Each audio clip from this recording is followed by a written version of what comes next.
विवाहर प्रतिश्रुति देई युवती को प्रेम पर प्रतारणा प्रेमिक को काबू करी थाना जिम्मा देला प्रेमिका प्रेमर मिठा प्रतिश्रुति देई शेष जीवन सह खेल कंधमाल जिला तुमुड़ीबंध ब्लॉक रे एभली किछि चांचल्यकर घटना सामना को आसी जोठारे जड़े युवती निजे न्याय पाई लड़ाई करी अभियुक्त को धरी थाना हस्तांतर करिछे।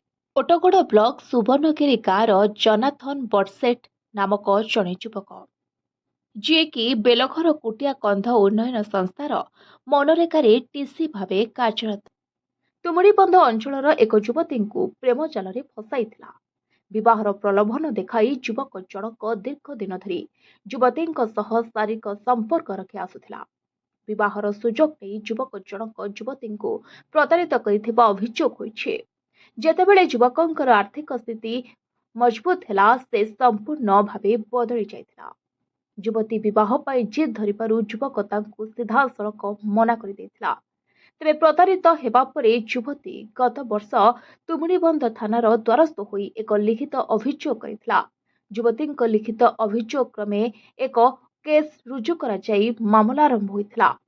तुमुड़ीबंध पुलिस थाना रे लिखित अभियोग देइथिबा जानिबाकु पाइला परे युवक जनक पुलिस को चकमा देई लुचि घुरी बुलुथिला। घटना को एते दिन बीती जाइथिले मध्य पुलिस अभियुक्त को धरिबारे विफल होइथिला। एही समय मध्य युवती जनक अनेक मानसिक जंत्रणा देई गति करी धार्य सहित आईन को भरोसा करी अपेक्षा थिला। तापरे गतकाली जनाथन तुमुड़ीबंध ब्लॉक अंचल रे बुलुथिबा बेले युवती नजर को आसिथिला। कौनसी प्रकार निज साहस जुटाई युवती जनक युवकों को काबू करथिले। परे तुमुड़ीबंध पुलिस को खबर दे युवकों को सेमानंक जिम्मारे देथिले। वर्तमान युवती थानार द्वारस्थ हेबा सह निज न्याय पाई भिक्षा करुथिबा देखिबा पाई मिलिछे। एही घटना को नै स्थानीय अंचल रे तीव्र प्रतिक्रिया प्रकाश पाउथिबा बेले एबे सबुठारु बड़ प्रश्न हेउछि केबे मिलिबो एही साहसी युवती को उचित न्याय। पुलिस तदंत केउ मोड़ नेउछे ताहा देखिबाकू बाकी रहिला। तेबे तुमुड़ीबंध पुलिस अभियुक्त युवकों को कोर्ट चालान करथिबा नै सूचना मिलिछे।